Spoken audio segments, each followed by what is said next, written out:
it's Sami here with the Career Kickstart Show.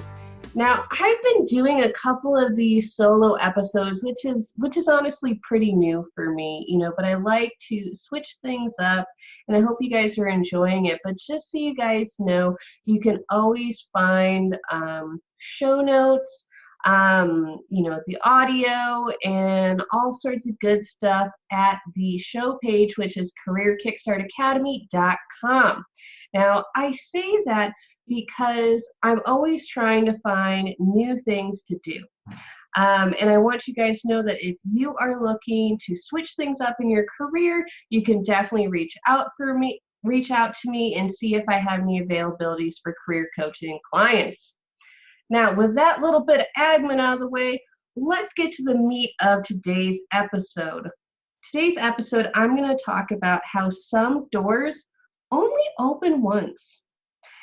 After 5 years of being a career coach and over 2 running my own online business, I have a different perspective on careers, personal branding, and the nature of work than maybe some other people do. I've advised hundreds of people, maybe over 1,000, through job hunts, graduations, and career changes. Now, when I say all these people, I mean a very diverse group of people, from homeless teens to VPs in the Midwest. However, there is one piece of advice that I have given that is nearly universal. Think like a freelancer. If you act like you are a mercenary in the job market, then you have an edge over your competition. I'm going to say this, it's going to sound salty, and I apologize, but it's a salty truth.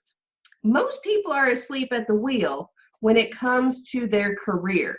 I see it in the web developers who stop updating their GitHubs, the manager who stops networking, the professional who stops going to conferences, the designer who lets their portfolio domain expire.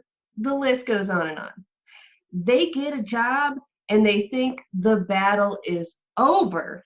Oh, you sweet summer child. As a Kardashian might say, I can't even. Maybe it's because I grew up working class with 5 siblings and had a job and a side hustle by the time I was 16. Maybe it's because I graduated in a town that never actually recovered from the Great Recession. Or maybe it's because I've had a few jobs lost from budget cuts to company failures. I don't know what brings along this attitude about being a hardcore mercenary, but I believe that your resume should always be updated. Your portfolio should always be fresh, and your network shouldn't just be alive, it should be thriving. People should know you. You should know them. It shouldn't be something where if you have to reach out for a reference, you're drawing a blank. When you need a reference, you should be able to reach out to right at the top of your head, a bunch of people that you can reach out to. When you need to do a referral or be referred, you should already have people who are in your, digital Rolodex. That is how you maintain a recession-proof career. I've had people complain about this philosophy, and they say I'm drinking the Kool-Aid with the hustle culture. Now, you can't see it because this is a podcast, but I'm going to cue a real giant eye roll. Now, it's not that hard to take an hour every few weeks to do an industry happy hour or 5 minutes to add a bullet point to your resume when you get a promotion. It's easier to do that than have a giant to-do list when you need to job hunt again, because every job is temporary. Now, the thing is that I didn't drink the Kool-Aid with the hustle culture. I'm drinking water and looking at the job market as it is. The job market is always in cycles. It's a bust, there's a boom, there's a boom, there's a bust, back and forth, back and forth. Unemployment in some countries for millennials my age, like let's say Italy, it's at 40%. for people in their 20s. That's unemployment in Italy. Even when we look at unemployment in America, which right now in August 2019 seems really low, it's because it doesn't count people who stop looking for work. It doesn't count people who are underemployed. It doesn't count the people who have multiple jobs. So keep in mind that they keep economists, they keep looking at the horizon, and this sort of bear market that we got going on, which I believe I think it's the longest that they've seen, it's going to end. In fact, if you ignore the middle part of the 1900s, most economies have regular recessions. The bust and the boom, that's capitalism. It corrects itself. And if you are not prepared, frankly, your ass gets corrected. So that is why I'm not drinking this hustle Kool-Aid. I was just raised, I guess, Roseanne style in a working class family, and my parents were raised by people who grew up through the Depression and were farmers. So I have that farmer mentality of just because times good doesn't mean we're not going to store potatoes in the cellar for when times get lean. And that is why you should always be primed for opportunities. So when the shit hitteth the fan, you are prepared. Now, this mentality of being like a Boy Scout and always being prepared, this is why some people seem lucky. Those people, it always seems like they're getting a new job, or they have a new client, or, they're speaking at a conference. It's not luck. They were just ready when someone opened the door for them. However, not every door opens again. And yes, sometimes you will need to hustle when that door opens. I've had that myself multiple times in my career. This podcast, in fact, came about because one of my mentors, Kimra Luna, who is she's $1 million brand strategist, and she did a rare call in a networking group that she did. One part of my story that you might not know is that when I started my business, I did not do it in a very responsible way because I was also starting my nomad journey.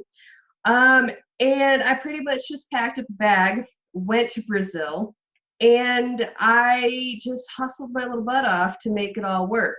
One of those times where I was like, is this going to work, was when I used, I got a bit of a discount scholarship thing, and I used nearly the last $300 I had to join a Kimra Luna mastermind sort of group where she kind of gave us all advice and stuff like that. And I did get the ROI off that. That was something where I did turn that 300 into, well, it worked out in the end. And one thing she announced in that group was if people had a podcast, she was willing to do a rare appearance, like that. And I was like, I don't have a podcast yet. So I pretty much booked her a couple months in advance and then hustled to get 8 episodes up. So I could launch it and have her be the 9th episode and everything like that. And it worked out. And now 2 years later, I'm still doing this podcast. And the thing is that it worked out, and I'm not saying that you don't take breaks and you don't have self-care. I'm just saying that when the sun is shining, you need to make that hay, girlfriend. And that is something I tell you to do because I also do. Most of the advice that I give people, pretty much 99% of it are tactics that I have done. Right now, I am knee deep in a few projects, including recording the 3rd season of this podcast because I'm taking most of the next month off. And this is unexpectedly, I received a scholarship to do a writing retreat with a best-selling self-published author and PhD who I really admire. And in fact, I did not expect to get this scholarship, and he did not expect to give it to me. In fact, because it's set in France, he offered it to 4 people before me, and they could not get over to Europe for whatever reason, had to turn it down. He offered it to me, and I was just like, I had other plans, other stuff going on. I was like, change everything. Because being one of my goals, and yes, as a career coach, I have my own career goals. I want to be a paperback writer, just like the Beatles song, you know? And when Derek Murphy offered me this scholarship to do this writing retreat, I was just like, yes. Of course, saying yes meant that those few manuscripts that I had under my belt, they need to be polished. I do not have an author platform. So even last night I was creating my website for my pen name. It's a lot of stuff that I need to do to be prepared to take the most value from this writing retreat, which is going to teach craft, the stuff of the craft of writing, but also a lot about the business, which is something that most creative writing programs do not teach you. So I need to have everything ready so I can hand this off to, this master of the publishing and everything, and be like, look at this. I need to be ready for that. Yeah, it's a big task. Yeah, it's cut into the socializing that I could be doing this summer. I pretty much, once I got that, I was like, where can I go? So I'm not using more of my Eurozone, the Schengen visa time, because I was in Italy and Portugal. So I was like, okay, I need to go somewhere. So I ended up randomly going to the small mountain village in Bulgaria to be a hermit. And the thing is that this is good.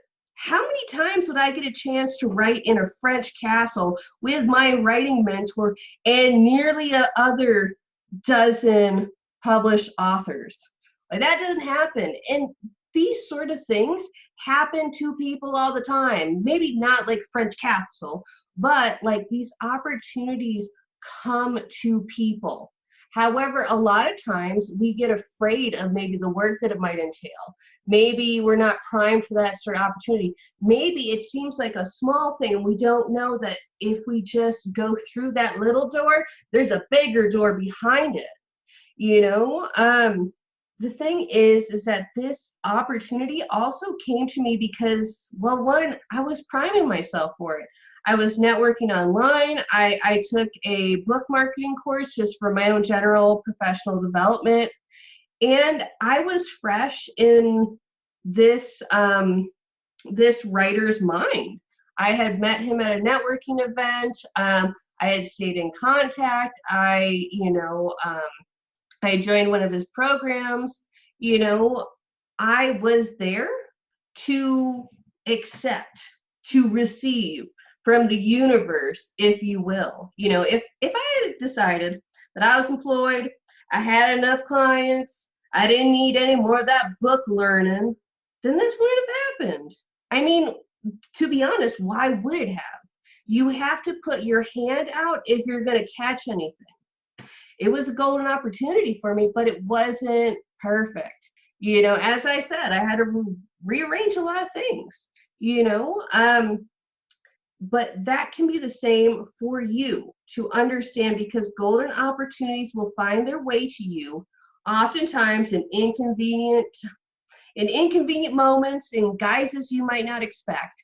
So you need to be flexible, because opportunity knocks, but sometimes it also maybe sounds like a mariachi band. And waiting doesn't help anyone. When you turn down some of these opportunities, there's some things that only happen once. I have seen friends, especially in the business space, sit on courses, services, ideas, and find that the moment has passed. The market has moved on. I see this all the time with job seekers as well. They see their dream job and procrastinate until it closes. And then that door doesn't open again. That is why I so encourage you to understand that, yes, self-care is important. You don't need to say yes to everything.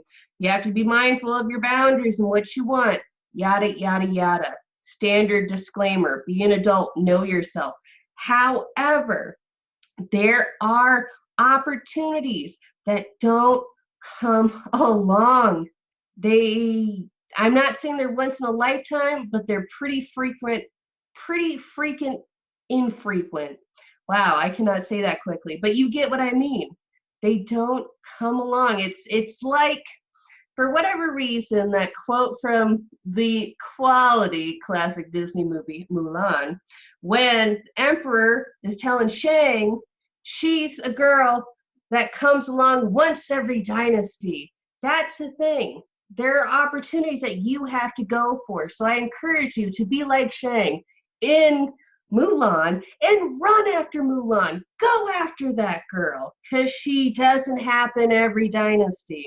And that is how it is with a lot of opportunities. It doesn't matter if it's professional development, finding a mentor, applying for a job,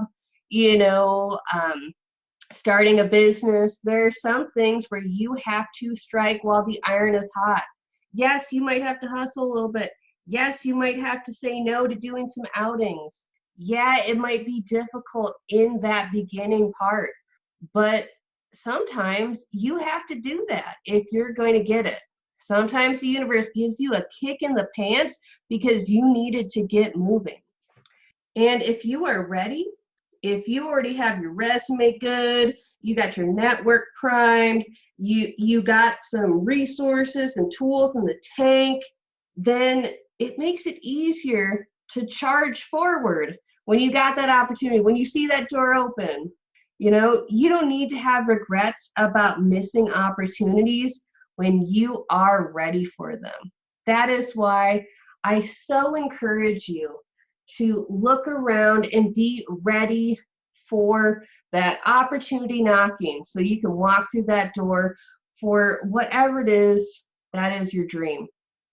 Now, I hope you enjoyed this episode, this very special episode on going through doors. And thank you for bearing with listening to all my stuff about writing and my writerly dreams.